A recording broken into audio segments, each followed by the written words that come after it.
now. Welcome to the Starboard Portal, a U.S. sailing project that keeps sailors and U.S. sailing members connected with resourceful and entertaining content. This afternoon, we have a sailor, father, volunteer, member, and CEO, Jack Gierhart, in for an Ask Me Anything. Ask Me Anything PG-13, that is. Please log into YouTube so you can ask questions through the chat feature. And with that, we are ready to go. Hey, Peter. Jack, so with courses now running at that were scheduled, running into challenges based on the everyone, clubs being closed or on pause, things needing to be rescheduled. How is U.S. Sailing supporting things like level 1, safety at sea, race management, so that meeting sailors and members' needs? So yeah, you're right, Peter. The current conditions with the coronavirus and the lockdowns and shelters in place have obviously curtailed any kind of events and gatherings. So I think like a lot of organizations and companies around the country and around the world, we're trying to take our expertise and our engagement with members and instructors and race officials online. And over the last couple of years, we've been doing that gradually. It really, I think that the key product that we've put out online that's been extremely successful is our Safety at Sea program. And it's actually worked very well as sort of a integrated online component with some hands-on work through some of the hands-on seminars that are offered. So we're taking that model, and we've been thinking about this for a long time, but the current situation is requiring us to drastically accelerate that. So for example, our level 1 instructor course, which, we run about 1,600 instructor trainers through a year. That the majority of those courses happen sort of here in this second quarter of the year. In January, we actually launched a component of that online, which is it's called the Teaching and Coaching Fundamentals, which is really about how we are helping people learn how to teach and coach. That's online, and what our education department's doing, the staff and both a very active group of volunteers from our national faculty is taking that 4-day course and putting at least half of it online, so we can enable our instructor candidates to make some progress online, get some of the training, and then what that'll enable us to do is shorten the in-person course from 4 days to probably 2. And we're anticipating that at some point we're going to get back online and be able to start hosting events live out on the water, and we'll be able to compress a lot of that training. So, in a shorter period of time, we will get to the point where we're getting these young instructors certified so they can go and teach sailing this summer. Doing that there, we're accelerating the work we're doing with the final 5 modules of Safety at Sea, which will then put sort of the entire curriculum for the international course online. And the other component that we're working on, as you mentioned, was our race management, race official training. We're in the process of putting the sort of the core 1-day race management seminar online. And I think this is not only going to help the organizations and officials and volunteers that wanted to take that course, at their local club. We run, there's, I don't know, a couple hundred of those courses that are run a year. So that'll enable those people to go online and get that training, and there'll be some hopefully live engagement around that as well. But one of the challenges that we run into with race official training is they're spread out all over the country, and there are volunteers all over the country that would like to take that training, but taking the trip, the travel, et cetera, to a place where they're hosting one is difficult. So this is really going to open it up to pretty much anybody across the country that wants to take it. So the circumstances that we're dealing with, I think, are providing some opportunity for us to accelerate some key things that we are going to be helpful to the sailing community. Thanks. That was helpful. What, one of the things that we learned about during the week was that the Olympics were officially postponed.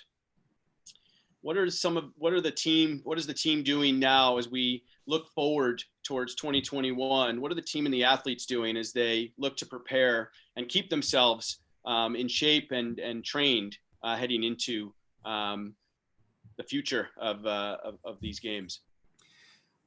Well, yeah, there certainly was, over the last 4 to 6 weeks, there's been a lot of uncertainty around what the coronavirus is the impact that's going to have on the Olympics. And about a week and a half ago, we actually postponed and suspended official training for the athletes on the water. We moved to sort of an in-home and online environment to deliver webinars and educational seminars, as well as working on strength and conditioning with the athletes and some other components. The clarity that was provided earlier this week basically allows us to sort of take a step back, reset our plans. I think to some of the athletes, it was sort of a disappointing news in a way. When you prepare for something like this, you have your whole schedule mapped out. What you're going to be doing when to sort of prepare and peak at the games. And that's now requiring a reset. But like everything that we're dealing with now, we're trying to find what the opportunities are to actually take advantage of this. And from our standpoint, we're monitoring in the short term, monitoring the situations as far as what our ability to go out on the water and train is. We're continuing to support the athletes when they're ashore. We're doing, as I said, daily webinars, and the coaches are in continual contact with the athletes. But we're also looking at, what does the training program look like when we can come out of this? International travel is obviously going to be impacted. International events, there's a lot of uncertainty there. What we're really looking to is, how we can further develop and strengthen our domestic training programs here in this country, and how we can integrate our U.S. sailing team athletes with athletes from the Olympic Development Program, from some of the elite athletes at the local level. We think there's a real opportunity to, accelerate some of our objectives that we've had over the last several years to make domestic training a real strength for us, engage the local sailing community, and provide a platform and an environment that will be really supportive and productive for the athletes going forward. So this whole thing is affording us an opportunity to do a bit of a reset and make sure that we're putting in place a plan and framework that's going to, I think, we'll be able to take advantage of, for the medium and long term going forward. Since, with U.S. Sailing's headquarters being on Roger Williams campus, we're well aware that colleges across the nation have now turned to online courses and online learning. That leaves a crew of online or of college coaches right now that have some time on their hands. How is U.S. Sailing engaging with these college coaches during this time frame? Well, that's a good question. There's a lot of opportunity, I think, there for us to sort of support that community. I was on the phone yesterday on a conference call, a Zoom call, with a group of constituents from the various sort of corners of our sport. And one of the people that was on the call was Mitch Brindley.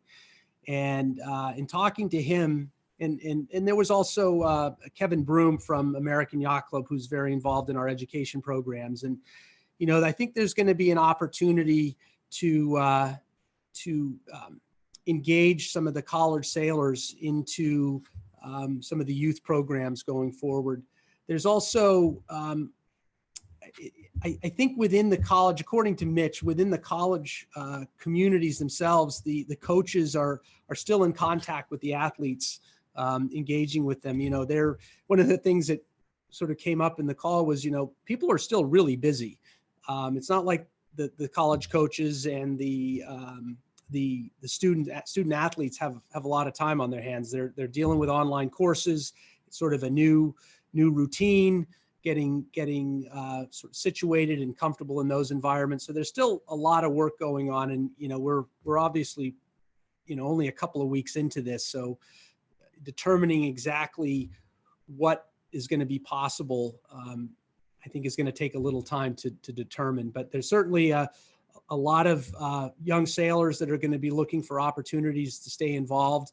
We're already tapping into some of these sailors and students from a content perspective, working with our education group, and also with the college coaches. So we know there's an opportunity there. We don't have all the answers, and we've got a dialogue going with Mitch and some of the colleges and coaches to figure out what's the best way to address this going forward. It's certainly an opportunity that we want to support them.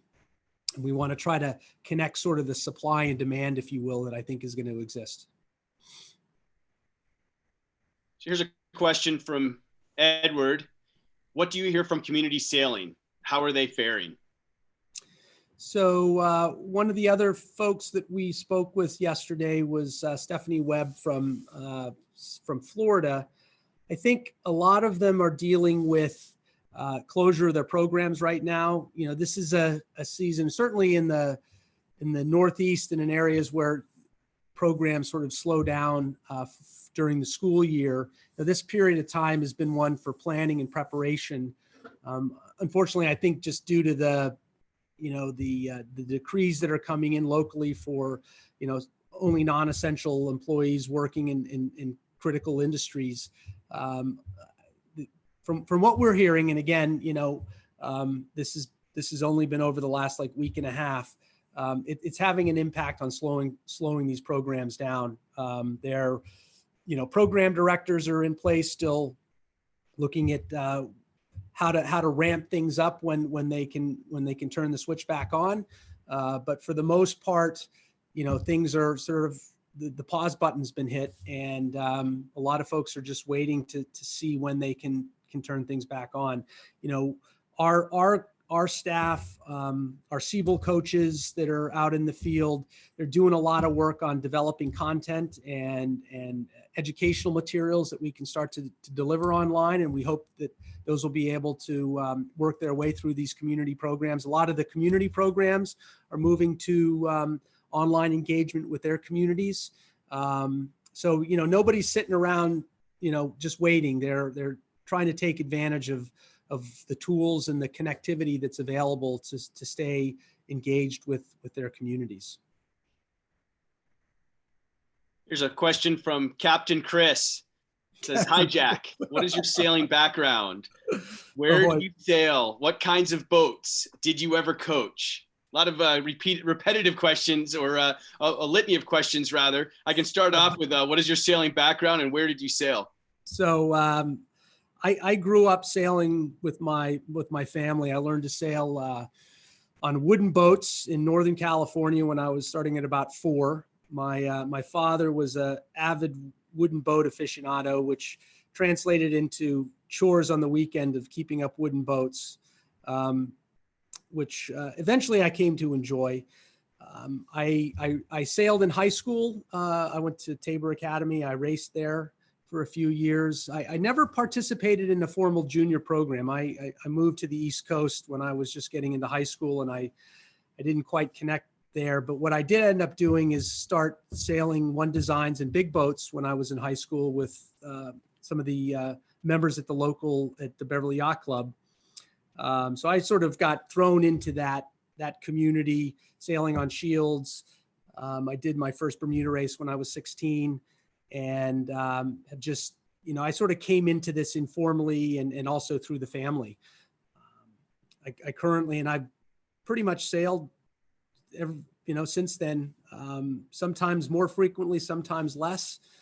My first job out of college, I worked for Bruce Farr, the yacht designer down in Annapolis. So I got an opportunity to interact with, I think at that point, the late 80s, with the Grand Prix part of the sport. And, now I sail race a J80 and sail on PHRF boats when I can and do the Bermuda race. I had an opportunity to sail down to Antarctica last year, which was a really incredible experience. So it's mixed. I love doing it. Unfortunately, I don't get to do it probably as much as I'd like to. But I guess that's what happens sometimes when you get bogged down in work. At least my work's related to it. In a related question, what was your last race experience, and can you tell us how it turned out? Last race experience. I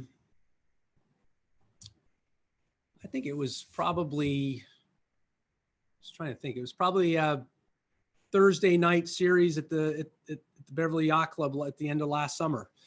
I don't really remember how we finished, but those are always a lot of fun because the first part of the season, Hannah, my oldest daughter, was home, and she's one of these. She's our first child. And I was one of these really enthusiastic parents that was excited about, throwing the Opti on the car and trailering the boat and going to the regattas. And yeah, she was into it for a little while and then sort of lost interest.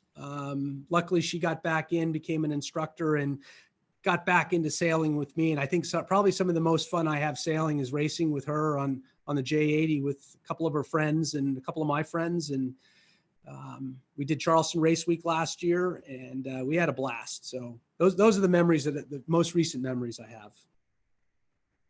Excellent. Marty asked, have dates and places for 2021 Olympic sailing events been set? What do we know about the schedule at this point? Yeah, Marty, good question. We all have that. I think the information we have right now is that it's not going to happen this year. It's going to get pushed into 2021. And, there's been no indication from the IOC or the Tokyo Organizing Committee about the timing of that. I think we'll probably get some definitive dates over the next 3 or 4 weeks, I think is what they're indicating. I guess our hope is that it's the same time in 2021. We've done a lot of weather analysis and venue analysis around those timeframes, around weather and currents and tides and all that. And hopefully we can just move things forward a year and take advantage of that. But we don't know at the moment. And we're also anxious to find out.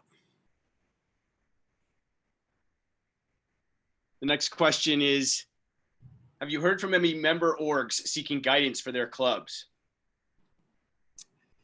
Yeah, and it comes in through a host of channels, if you will. Some of the volunteer committees are fielding questions. Our staff internally are fielding questions about, should we host events?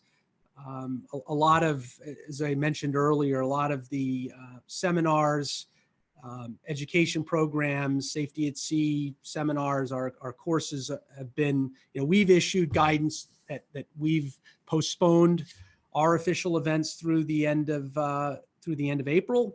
And I think that the real question coming from organizations is, what can we do about hosting events? We've got members that want to go sailing. Should we or should we not? And and they're also, they're getting creative on how they continue to engage their members. I was talking to Tom Pace at Pensacola the other day, Pensacola Yacht Club, and they've got takeout food that their club is providing, and for Easter, they're going to have an Easter bunny that's there to greet people as they come for their takeout Easter dinner. They're trying to continue to keep that engagement open while respecting sort of the social distancing norms that are in place. And I think everybody is, nobody really knows when this current situation is gonna shift. But they're making plans to, try to ramp up as quickly as possible when it does. And those are the kind of questions we're getting some guidance on or we're getting that clubs are looking for guidance on is just, how to interpret this and what are some of the best practices that came up on our call yesterday that I think organizations would find value in, is if we can start to consolidate some of these recommendations and best practices for this time and how these organizations should be operating. A lot of it is dependent upon what's, required and being enforced at a local level, because that's very different across the country. Got a question here from Jen. Jack, what's your favorite pre-race music? How do you and your boat crew get psyched before going out on the water? Favorite boat? Well, Jimmy Buffett is always a fallback around Sipican Harbor and Buzzards Bay. I guess, the way I get ready, and this is sort of in the sailing that I've done, is on a Thursday, you sort of rush to get out of the office, drive 45 minutes, rush to get on the boat, make sure there's cold beverages, plenty of water, and a beer or so for after racing. And I actually just like a little bit of silence as you're going out. Just sort of collect your thoughts, get your mind out on the water, and sort of a moment of peace. I think it's maybe it's not that energizing, but it sort of helps shift gears to focusing on what's in front of us, and leave all the issues of the day behind. That's sort of my take on things. Ned asked, any plans for forming a post-corona restart message? What might that communication be? Post-corona restart message. That's a great idea, Ned. I haven't given it thought. I know that Peter, who's asking the questions, probably has, as well as our directors that are on the front line. But that's a really good point.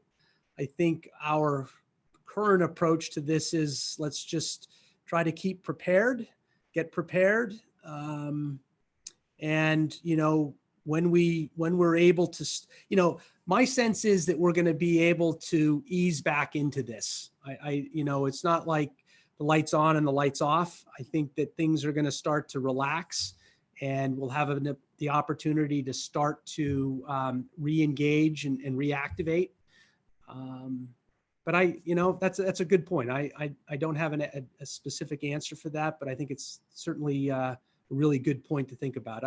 Our whole approach here has been, there's a lot of really tough stuff that's happening with our fellow Americans that people are dealing with. And, we have to be very respectful of that. And it's sure it's, touching many of us in a way. But at the same time, what we do here at US Sailing and what people look to for sailing is that a little bit of positivity and hope. And we'd like to at least keep that in people's mindset. And you hear that reading the blogs and emails that come in, and it's like, yeah, we have to be mindful and respectful, but let's also hold on to that this will end. And we want to, we're looking forward to getting back into it, because it is such a great part of life, is being able to go sailing. Krista asked, can you discuss the qualification process for the 2020 US Sailing Youth Worlds team, and if anything has changed, or if you're aware of anything at this point that has changed?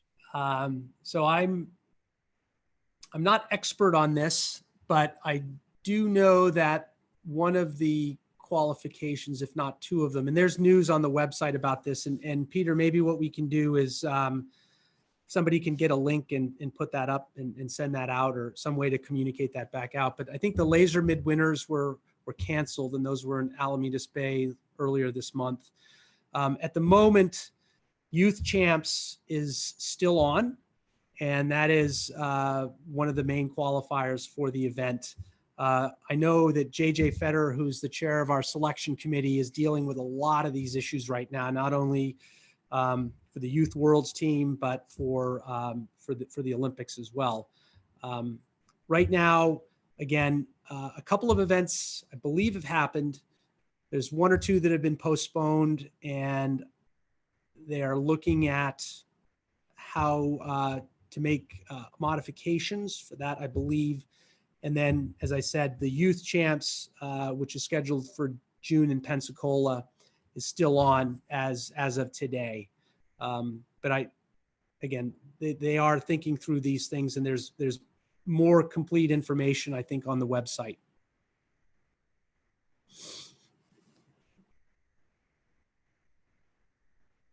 Thanks. And the next question is, how do you recommend youth sailors that are homebound right now stay engaged with the sport?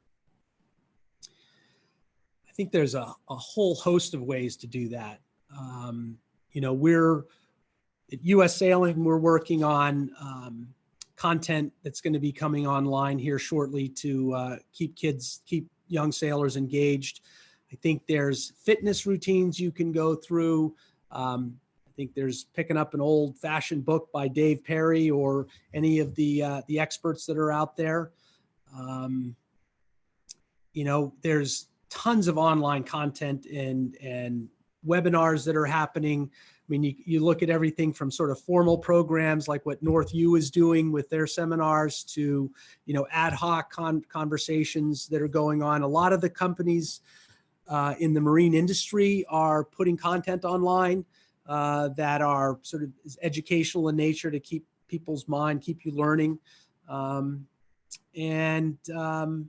think fitness is a big part. There's, we're talking yesterday again on this call, maybe this is some stuff we can put online as well, but there's some organizations that have fitness routines for sailors that's online. So I think there's a mix of things doing. As I mentioned, some of these college coaches are still staying connected with their teams and interacting with them.